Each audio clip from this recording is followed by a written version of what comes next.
The room stank of antiseptic and desperation.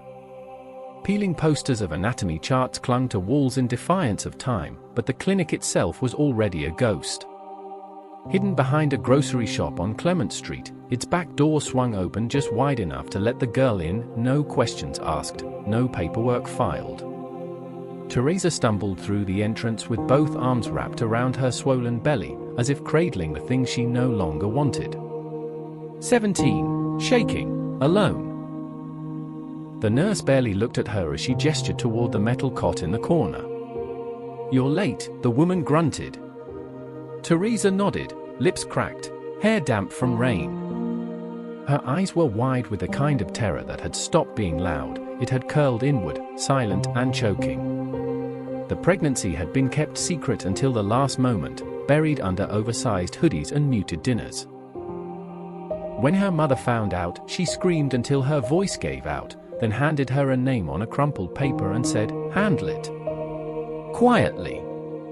This place, this dark, illegal room, was what handling it meant. The nurse didn't ask about the father. No one ever did. There were bruises still faint on Teresa's ribs, and a wrist she couldn't move properly. But the story didn't matter now. "Take off your clothes. Lie back," the nurse instructed. Teresa's legs trembled. The fluorescent lights buzzed overhead. She lay down, staring at the ceiling as the sound of rubber gloves snapping into place echoed in the room like a countdown. The procedure was quick. Brutal. There were no monitors. No anesthesia. Just metal, blood, and a room without warmth. The nurse worked fast, but midway through, something went wrong. Teresa felt it, not pain exactly, but a shift. A twist in her gut that wasn't hers. A cry. Tiny. Wounded. Alive. The nurse froze. What the hell? And in that moment, Teresa bolted upright, saw the blood, the gloved hands, the mess, and heard the weakest, most fragile whimper rise from the bucket nearby. The baby had not died. Not yet. And before reason could catch up with horror, Teresa screamed, stumbled off the cot, pulled on her clothes backward, and ran out the back door, through the alley, past the flickering street lamp.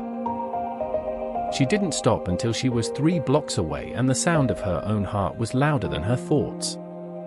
She didn't know if it was fear, guilt, or something else. But she didn't look back.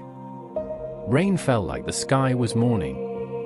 The alley behind Clement Street Clinic was quiet except for the soft shuffle of puddles being stirred by wind and litter.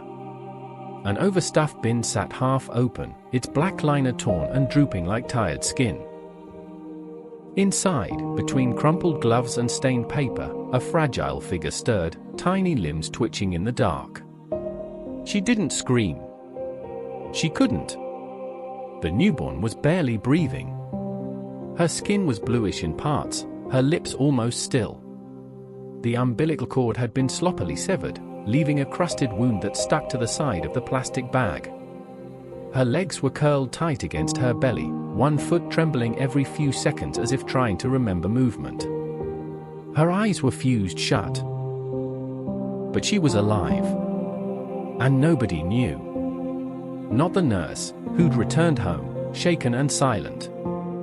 Not Teresa, who now sat on a bus bench 2 towns over, pressing her hands against her stomach like she still expected to feel something there. And certainly not the city, which never looked too closely at shadows. But someone was watching. Gloria Owusu, 56, night nurse at the city hospital, was finishing her shift when she realized she'd left her favorite umbrella behind the clinic.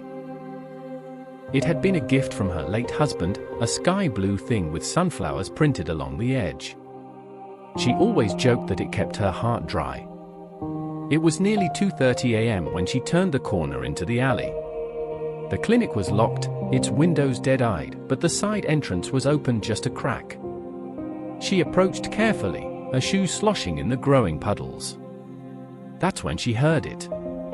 A noise, so soft, so frail, that she stopped breathing just to make sure it wasn't wind. Another whimper. She dropped her bag and darted toward the bin. The black liner looked wrong. Slid down the middle. Moving. No, please, God. Gloria yanked it open and staggered backward. Inside was a bloodied newborn, so still it took her a full second to realize the chest was rising. Slowly. Barely.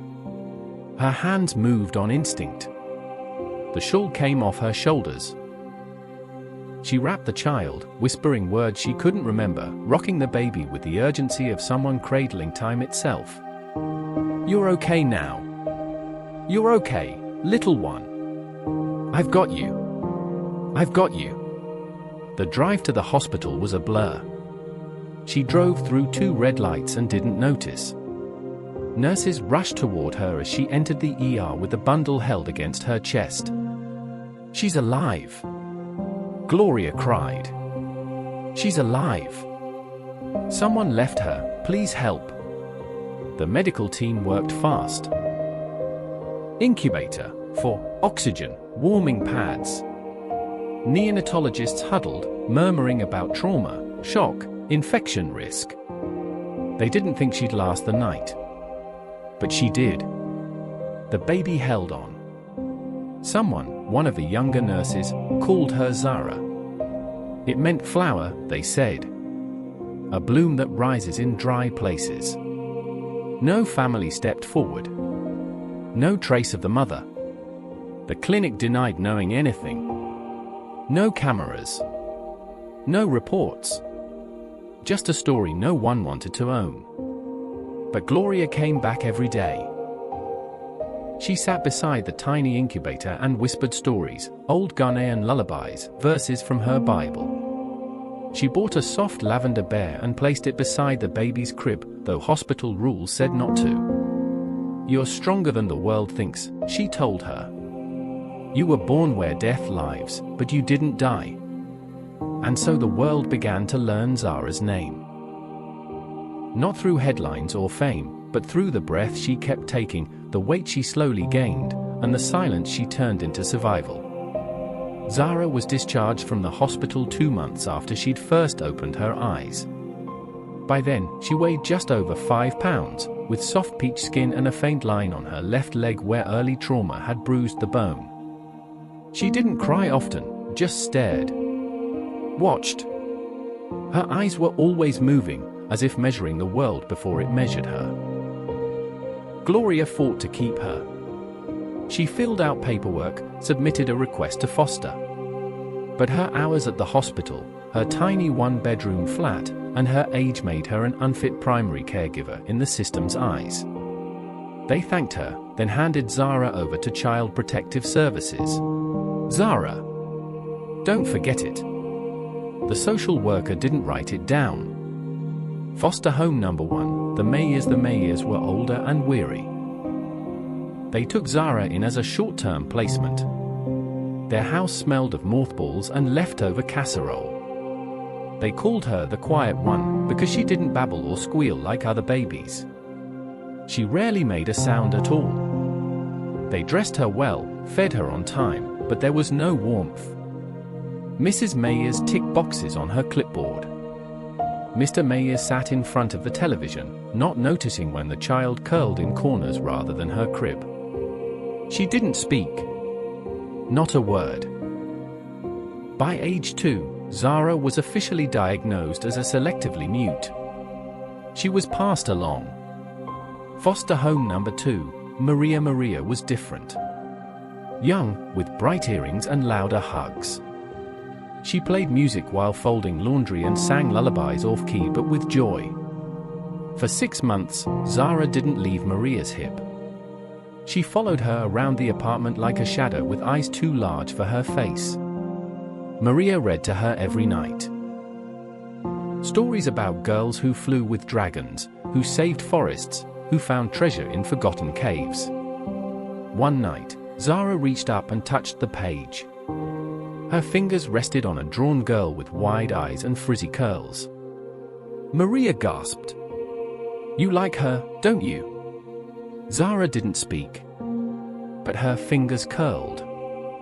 Then one afternoon, Maria wept quietly in the kitchen while speaking into the phone. Zara sat on the floor nearby, silent as always. "They're taking her back," Maria said. "They said it was temporary from the beginning." She packed Zara's little clothes into a blue bag. Tucked a note in the side pocket, just one sentence: "You are someone's miracle. I'm sorry I couldn't be yours." Foster homes #3/6, a blur from age 3 to 5, Zara moved 3 more times. One home had other kids who fought over everything. Another had a man who yelled too loud and smiled too much when he shouldn't. In one place, she wet the bed and was punished with silence and a locked door. In another, she began to draw with crayons on her pillowcase. She sketched eyes. Just eyes. Watching. Always watching. No one noticed. Until one caseworker finally did. Mrs. Langford. Kind, older, and tired in the eyes. She reviewed Zara's file and frowned. She hasn't spoken. Not once. No any diagnosis. They're suggesting trauma-linked mutism. Possibly attachment disorder. Mrs. Langford tilted her head and bent to Zara's level. "Do you know your name, sweetheart?" Zara didn't answer. But she opened her small notebook, and with a red crayon, slowly wrote 5 shaky letters, Zara. Mrs. Langford smiled. "That's a start." By the time Zara turned 6, silence was no longer a symptom, it was her language. She had never said mama. Never asked for more food, cried out in fear, or even hummed to herself in play. She didn't throw tantrums. She didn't ask questions. Her silence was so complete that teachers stopped trying to coax words from her and began referring to her as selectively mute, though no one quite understood what she was selecting. She watched the world like it was a movie she wasn't allowed to be in. In classrooms, she sat near windows. Always windows. Her fingers brushed against the wood of the sill, eyes fixed on skies, trees, or the way light scattered through the dust. She seemed fascinated with things that moved but couldn't speak. Leaves rustling, ants marching, rain falling. Things that had rhythm, not voice. Children at school quickly learned Zara was different. That difference didn't draw sympathy, it drew cruelty. Kids are cruel without trying. Crueler still when they feel someone doesn't belong. They would shout at her, poke her, take her crayons. When she didn't react, they escalated. Someone once locked her in a supply closet during recess. Another boy pulled out her notebook and scribbled all over her drawings. She didn't fight back. She just started over. Zara's drawings became her only form of conversation. She communicated with colors, with motion, with eyes too big for the page. Always eyes. Watching, pleading, distant. One foster home, run by a woman named Evelyn, noticed this. Evelyn was stern, military in posture, and obsessed with discipline. She believed Zara's silence was defiance. She needs correction, she told the social worker. Not coddling. Evelyn removed all her crayons and sketch pads. Replaced them with flashcards. Sat Zara down every evening and demanded she repeat letters. A, she would say firmly. Say it. Say it. Zara would stare, unmoving. One night, Evelyn snapped. She grabbed Zara's shoulders and shook her, not hard enough to bruise, but hard enough to be felt deep. Say something, damn it. Say anything. Zara didn't blink. But when Evelyn walked away, Zara crawled under the table and drew an A on the floor with her fingernail. Over and over. Until her finger was red and raw. At 8, she met Mrs. Langford again. The caseworker hadn't forgotten her. And she'd had enough.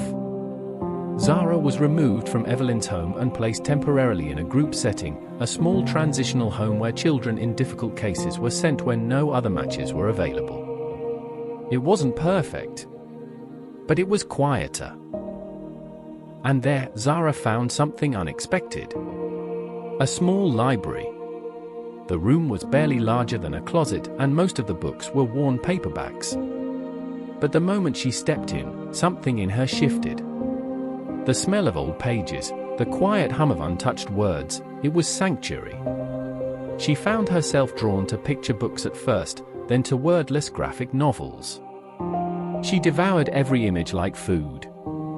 For the first time, staff noticed her falling asleep with a book tucked under her pillow. One of the carers, a woman named Paula, began bringing in blank notebooks for her. "I don't know if you'll use them," she said, placing them gently on Zara's bed. "But I thought maybe you'd like to make your own stories." Zara stared at the notebook for 3 days before touching it. When she finally opened it, her hands trembled. She began to draw. Not just faces or eyes anymore, but stories. Her stories. A girl in a shadowy world who couldn't speak but had wings on her back. A crow that watched over her like a friend. A forest that didn't use words, only symbols. She never showed anyone the pages. But she drew every night. And for the first time, Zara began to dream. Not of escape, but of expression. Zara entered secondary school like a ghost drifting through a storm.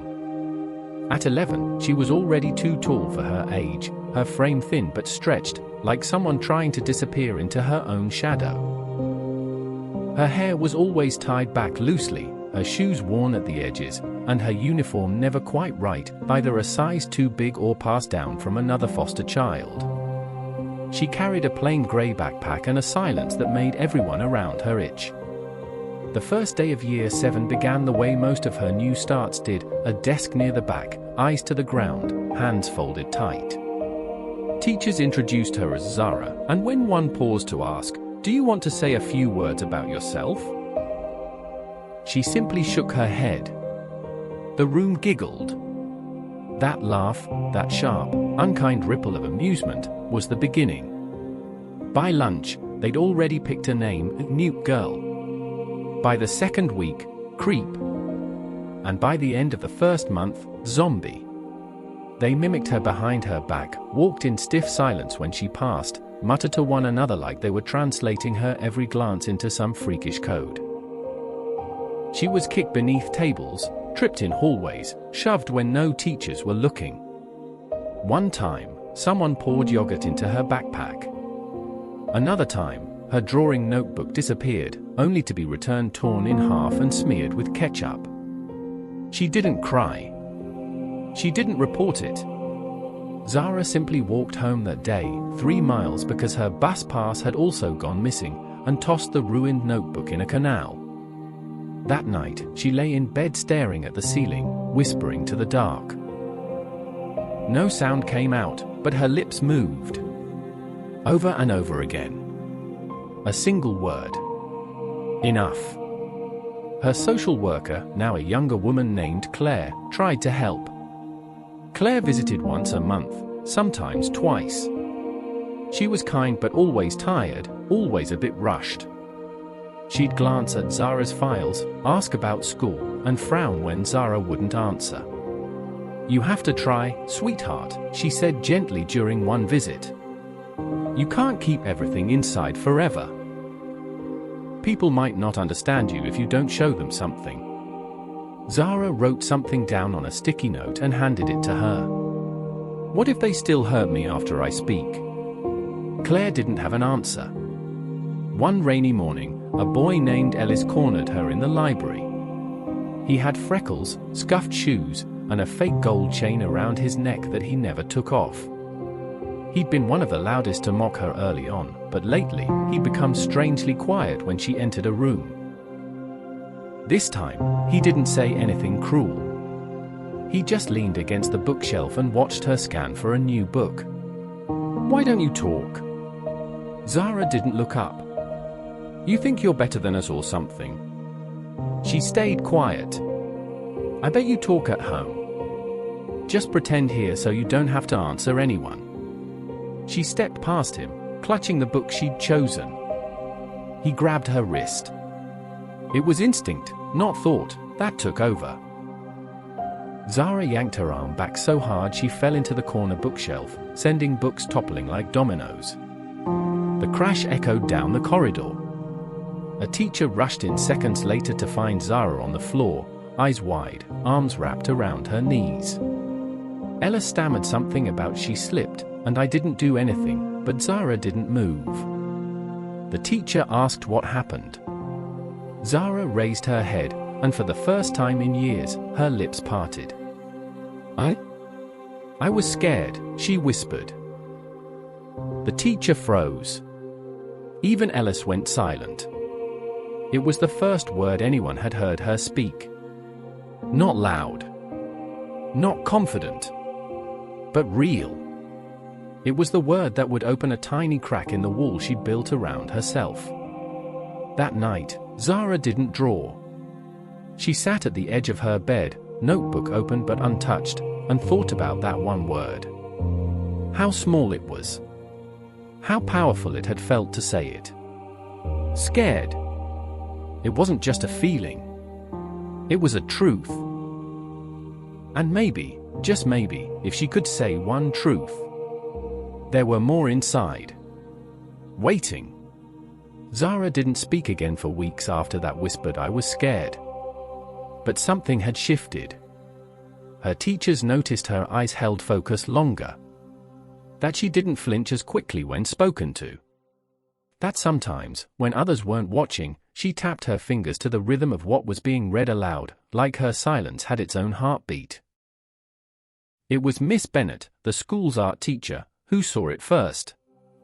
She found one of Zara's abandoned doodles left behind after class, a swirling, chaotic pencil sketch of a girl with no mouth, chained to a desk in the middle of a classroom where faceless children pointed and laughed. There was something raw in it. Ugly. Honest. Miss Bennett didn't say anything then. She simply returned the paper to Zara's desk the next day with a note, if this is what you feel, keep drawing. You don't need words to speak. Zara stared at the note all through lunch.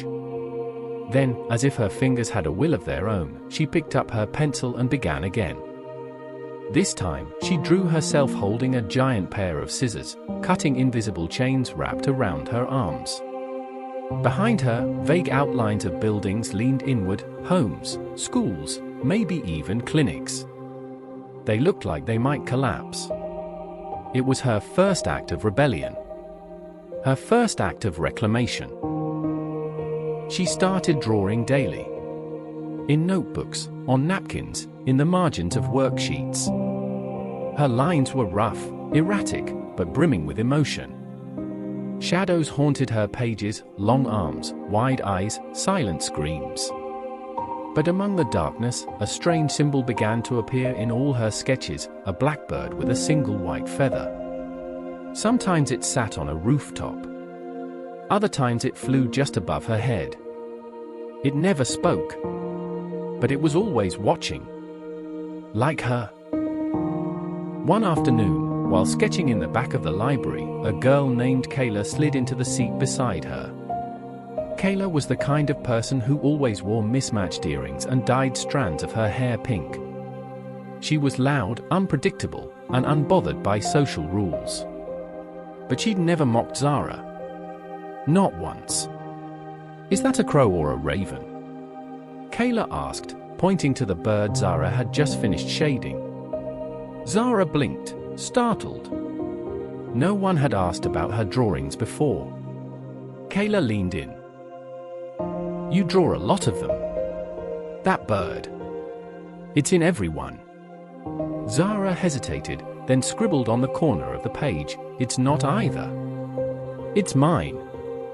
Kayla smiled wide. Nice. It's creepy.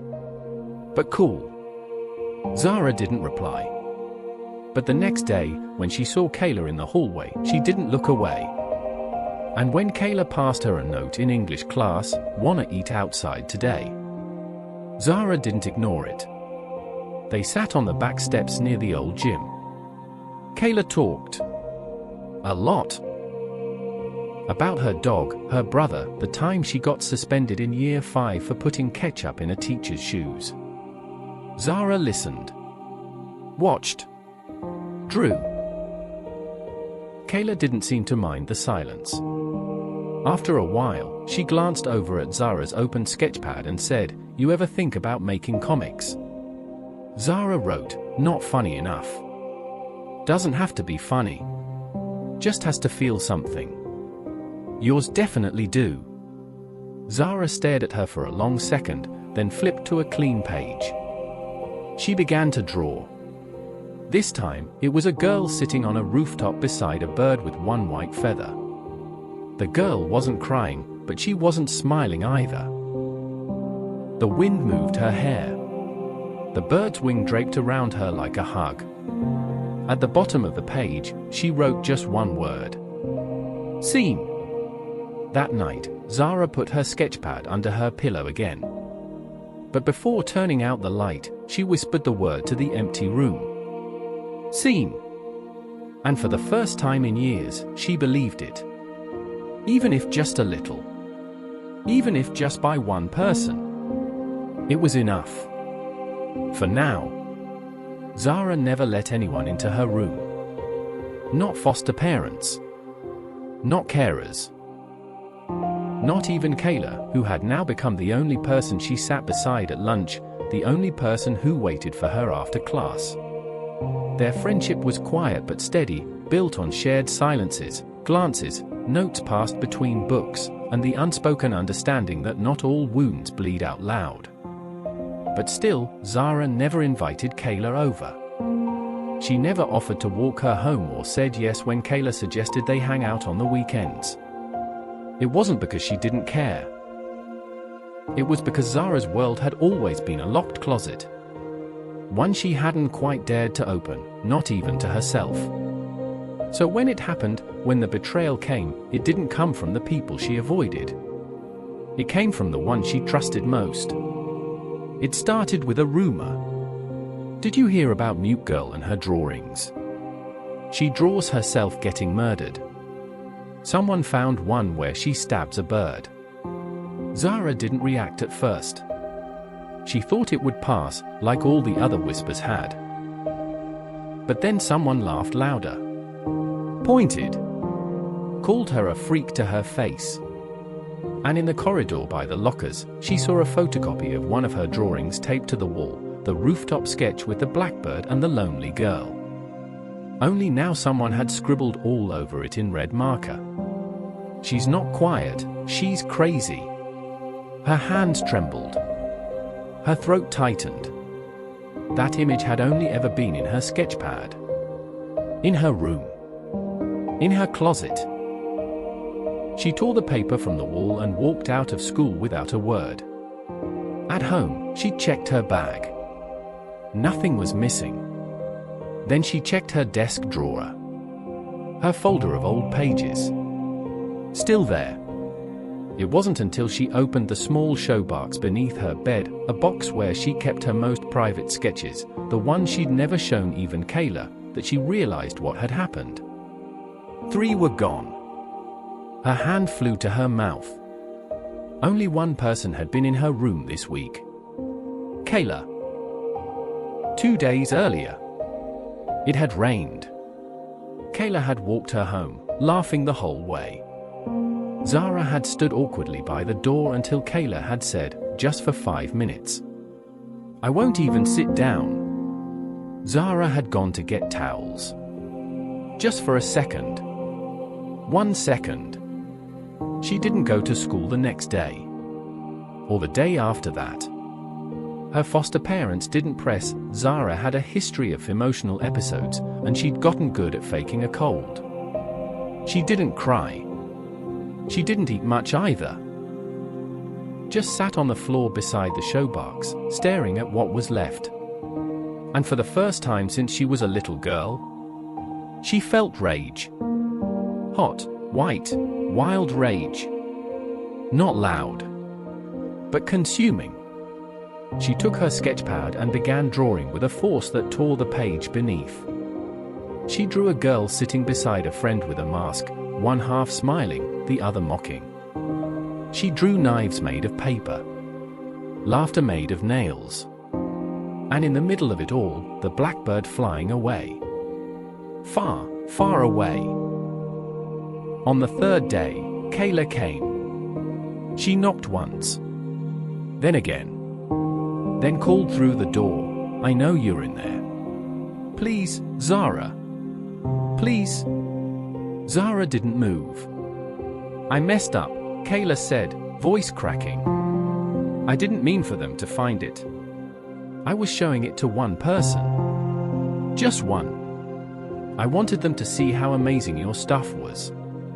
I didn't know they'd copy it. I swear I didn't." Silence. "I was trying to protect you. And I ruined everything." More silence. Then Zara stood. She opened the door slowly, just enough for Kayla to see her face. And she handed her a note. Some doors don't open twice. Then closed the door again. That night, Zara didn't draw. She didn't cry either.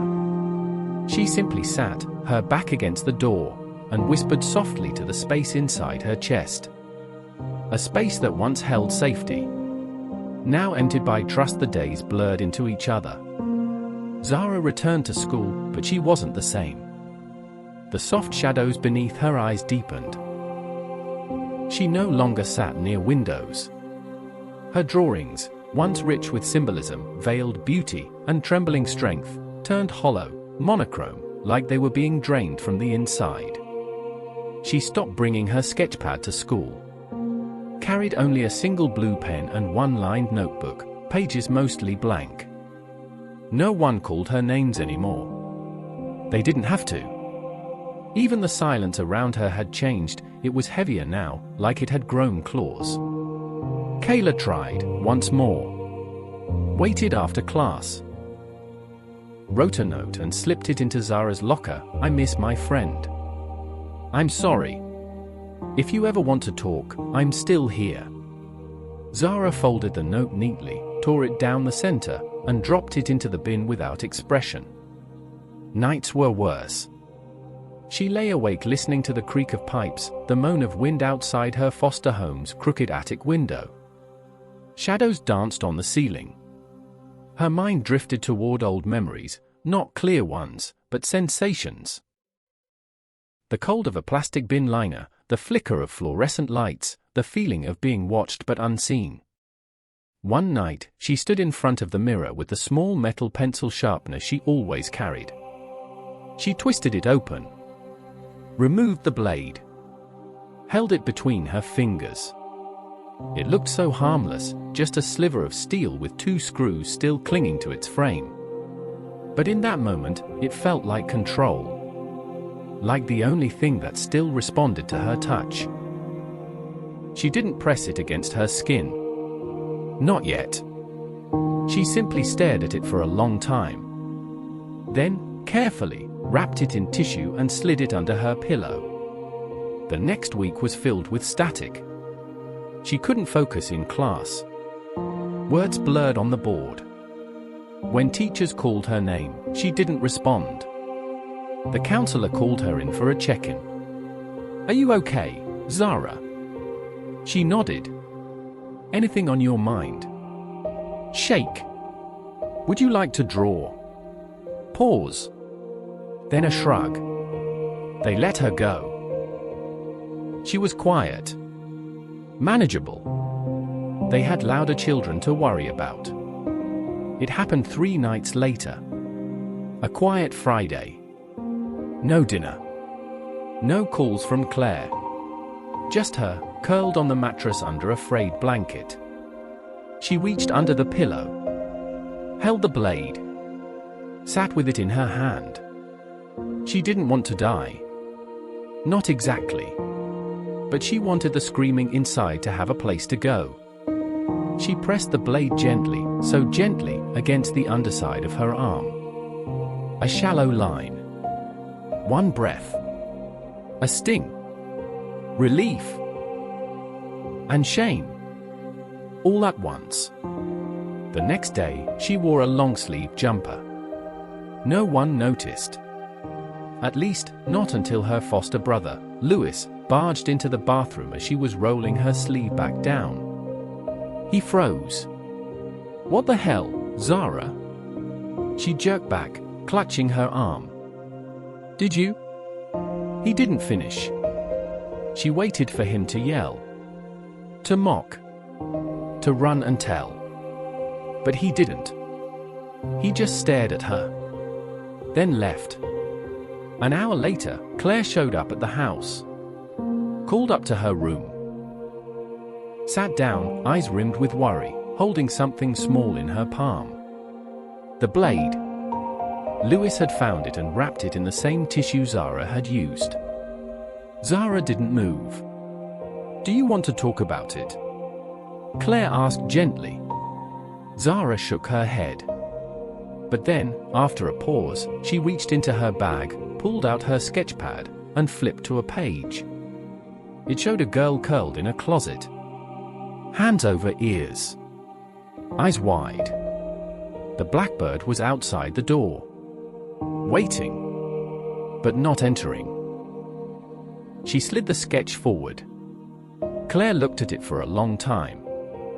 "I think it's time we got you help, Zara," she said softly. Zara didn't argue.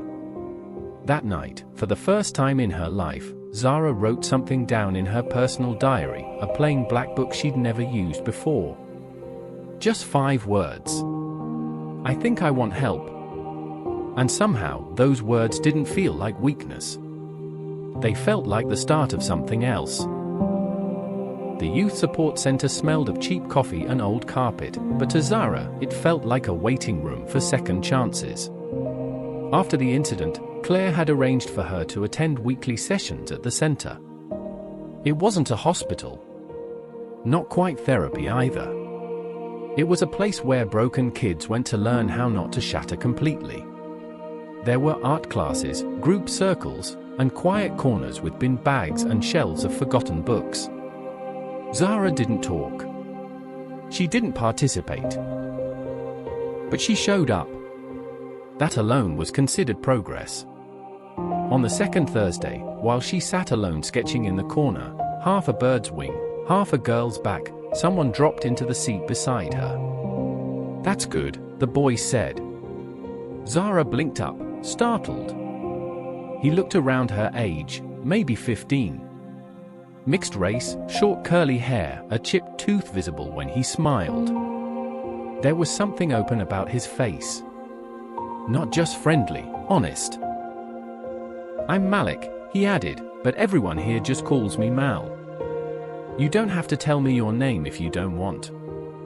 Zara didn't. She just lowered her head and kept sketching. "That's cool," he said with a shrug, unfazed. "I don't talk much either. At least, not to most people." He pulled out a notebook of his own. Not lined, but music staff paper. Full of hand-drawn notes, lyrics, and scratched-out attempts at rhyme. "I do music. Mostly beats. Some lyrics. Therapy said I should write instead of punch walls. I said I'd try both." Zara looked at him again. He wasn't posturing. Just sharing. Mal noticed her glance. "You draw to survive. I write to not explode. Maybe that's kind of the same thing." Zara hesitated. Then, slowly, turned her sketchpad so he could see the winged girl fully. He grinned. "Damn. She looks like she's flying and falling at the same time." Zara scribbled something in the corner and pushed it to him again. "That's how I feel most days." Mal read it and nodded like he understood exactly. They didn't talk much that first week. Or even the next. But they started sitting beside each other during the open hour. Mal brought his headphones and would let her listen to his beats, soft, eerie loops with cracks and echoes, like a storm trying to hum. Zara would sketch what she felt when she heard the music. He started calling her pictures visual tracks. One afternoon, she passed him a drawing of the blackbird perched on a microphone. The wings were open like they were protecting the sound itself. Mal stared at it for a long time. "You ever think maybe you're not mute?" he said. "Maybe you're just speaking in another frequency?" Zara didn't smile. But something flickered in her eyes. Over time, things shifted. She started wearing colors again, dark maroon, forest green, soft gray. She brought out her older sketchbooks and showed Mal a few pages, only a few, but more than she'd ever shown anyone since Kayla. She even began humming along softly to the music they shared. Not a full voice. Not yet. But a sound. One day, Mal turned to her and asked, "You ever want to make something real?" Zara blinked. Like, not just doodles and beats in tea. The letter arrived in a plain white envelope, folded neatly, no return address. It was delivered to the Bloom house by hand, tucked between flyers and donations. Zara only noticed it because her name, her full name, Zara Elise Quinn, was written in unfamiliar handwriting. Not the careful cursive of social workers, not the thick markers of Bloom girls, not the bubbly loops of charity donors. Just her name. No title. No greeting. Like it belonged to someone who never got to say it out loud. She opened it slowly, carefully. Her fingers trembling before she'd even read the first line. "Dear Zara, I don't expect forgiveness. In fact, I don't expect this letter to even be read. But I've learned recently that expectation isn't the same as hope. So here I am. Hoping. My name is Teresa Quinn. Yes, I'm your mother." Zara froze. The room shifted around her. She sank into the nearest chair, the letter shaking in her hands. The walls of the Bloom house, a place she'd built from pain, suddenly felt too close, too loud, too full of ghosts she thought were buried. But she kept reading. "I was 17 when I got pregnant with you. It wasn't love. It wasn't even choice. It was fear. Shame. Control. And when I found out, no one helped me. No one said I could keep you. They said I'd ruin my life. They said you were already a mistake. So I believed them. I went to a clinic I wasn't supposed to go to, with people who didn't ask names. I don't remember everything. I was half-conscious, panicked. I remember the crying. Yours. Tiny. Broken. Still alive. I ran. And I never stopped running." Zara clutched the edge of the letter, her breath catching. "I thought you were gone. For years, I thought I killed you. Until 2 months ago, when I found a link in a friend's message. It led to your blog. The blackbird. The bin. The silence. It was you. Zara, I don't know what right I have to write to you. I am sick now. Not dramatically. Just truthfully. The kind that doesn't give you years to fix things. I don't want to be your mother. I just want to meet the girl I thought I lost. Even once." She didn't remember standing. Didn't remember crossing the hall or opening the door to the courtyard. The letter clutched tight in her hand like it might vanish if she blinked. She sat on the bench beside the lavender plants and watched the wind blow softly through the leaves. Her blackbird mural was painted on the garden wall. Wide wings. Open eyes. She stared at it for a long time. For the rest of the day, she said nothing. Not to Mal. Not to Miss Bennett. Not even to the girls in the house. But that night, she went into the staff room, opened her journal, and wrote a single sentence: "If I don't go, I'll never be free." The meeting was arranged through a hospice support worker. The woman was kind, gentle-voiced, and clearly nervous about how to bridge a gap 3 decades wide. Zara didn't ask questions.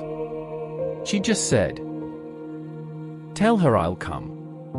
But I won't promise anything else."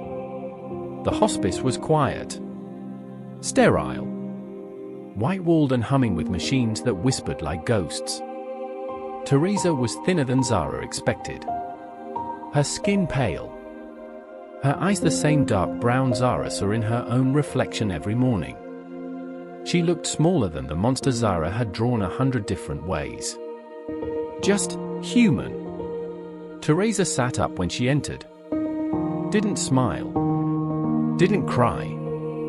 Just stared. Zara sat in the chair across from her. Silence bloomed between them. It was Zara who broke it. "You named me." Teresa's voice cracked. "No. They did. I didn't stay long enough." Zara nodded. More silence.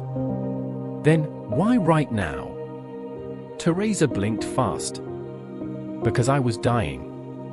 And I couldn't carry the silence into the grave. I needed you to know you weren't a secret. Or a sin. Just a girl I didn't know how to love." Zara's throat tightened. "Do you love me now?" "I think I always did," Teresa whispered. "But I was too broken to name it." They sat with that. No hugs. No movie scene reconciliation. Just truth. And sometimes, truth was enough. When Zara left, she walked to a nearby park and sketched for an hour. A girl. A woman. A blackbird between them. Not carrying forgiveness. Not carrying blame. Just standing there. Together. The call came on a rain-slicked Thursday morning.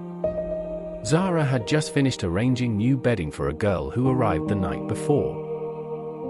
16, tear-stained, smelling of smoke and heartbreak.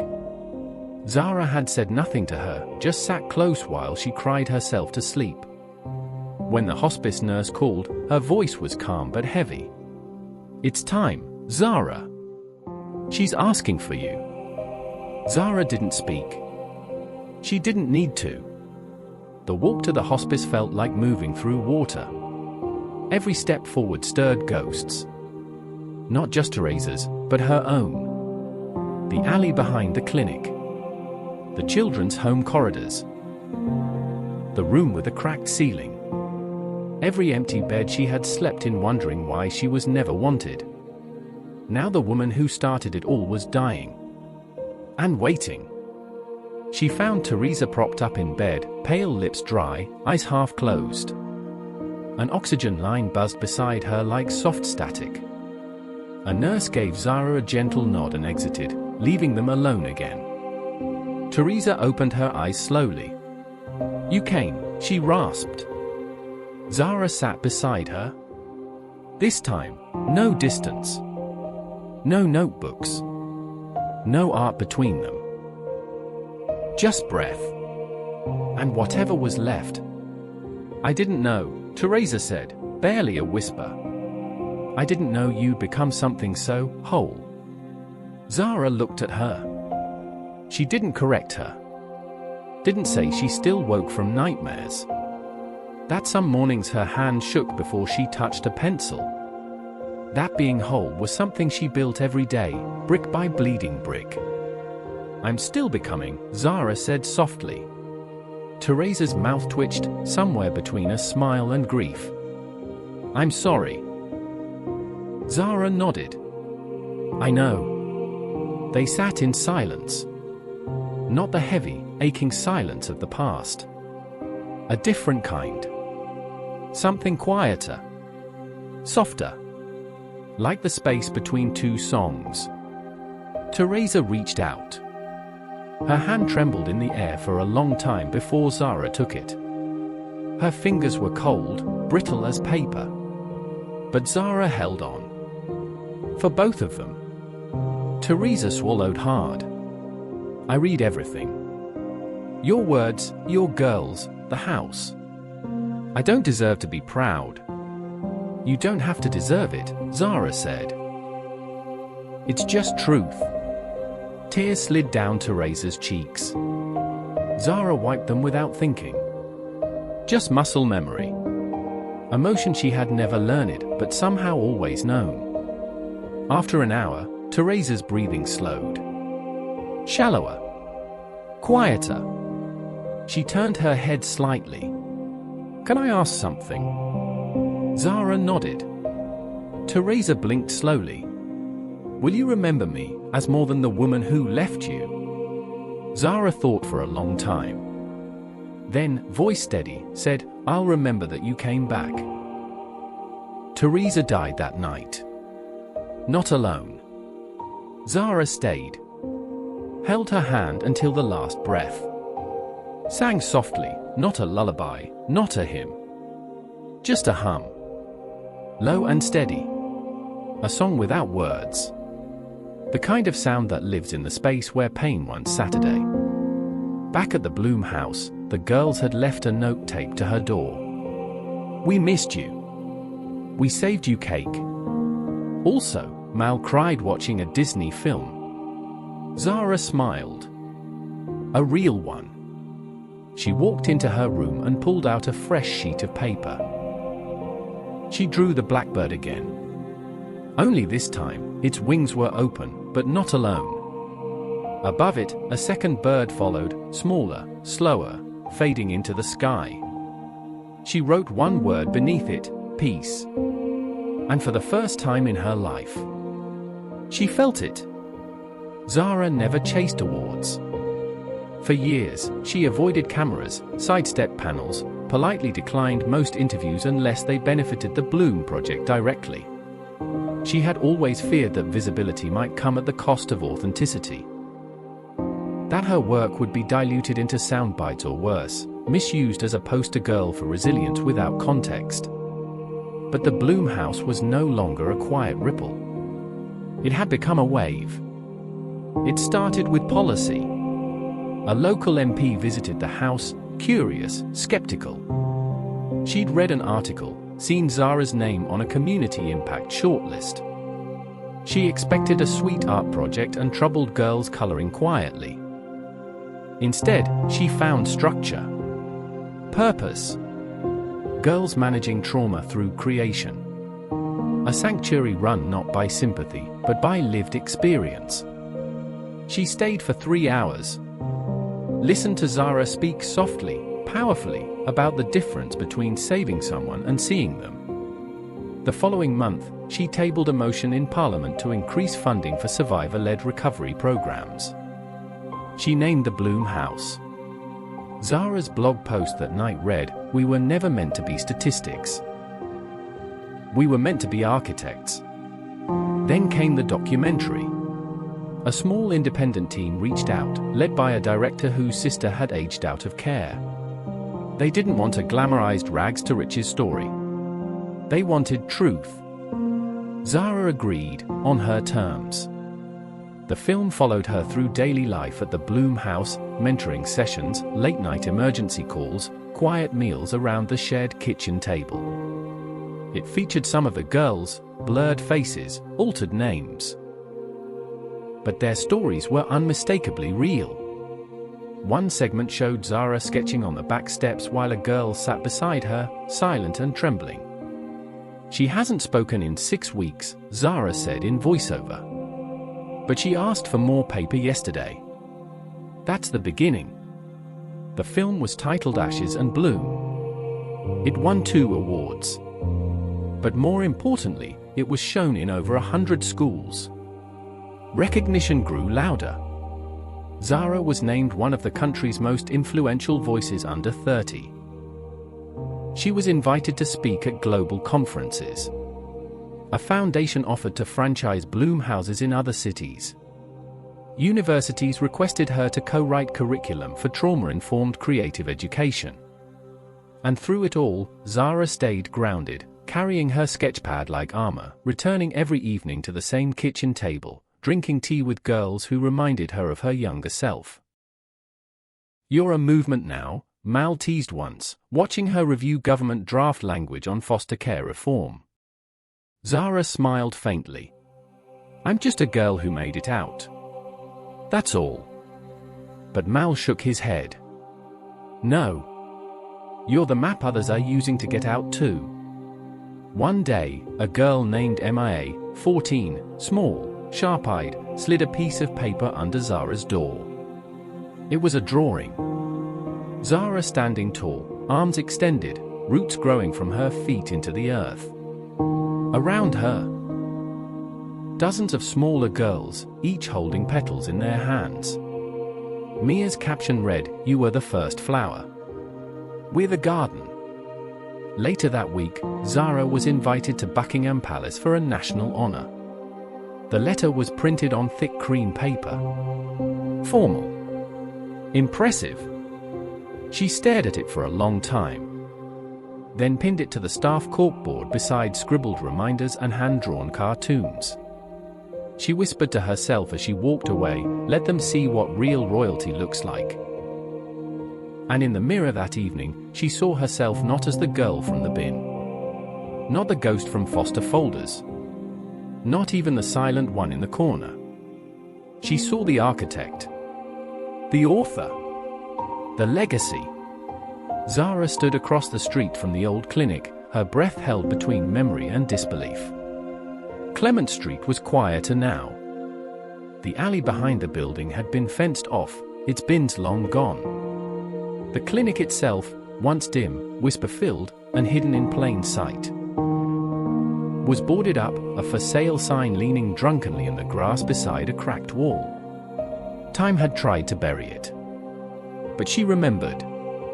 The smell of antiseptic and shame. The tremble of hands that didn't know how to hold. The place where she was meant to disappear before she even began. It was all still there. Not in the bricks. In her. She crossed the street slowly, hands tucked in her coat pockets, a folded sketch in her bag. She didn't come for vengeance or spectacle. There were no cameras. No interviews. Just her. And the ghosts. The gate creaked as she opened it. A cat darted from the weeds. Somewhere above, a crow, not a blackbird, called out once, sharp and clear. Zara paused in front of the side door, the one where, years ago, a frightened nurse named Gloria had heard a sound from the bin and chosen not to ignore it. That choice had saved her. That choice had saved everything. She took out her sketchpad. The last page was already drawn. A girl curled in a bin, but not broken. Above her, a woman knelt, not a nurse this time, but older Zara. Her arms extended, gently lifting the child out of the trash, out of the dark. Behind them, light spilled across a field of flowers growing through asphalt. At the top, she had written in small, steady ink, "You don't have to be what happened to you." Zara placed the sketch on the threshold. Weighed it down with a stone. She didn't cry. She didn't tremble. She simply stood in silence, offering respect to the ashes she had been born from. Then she whispered something, not to the building, not to the world, but to the girl she once was. The one who had waited quietly for someone to choose her. "I found you. I never stopped looking. You can rest now." She turned and walked away.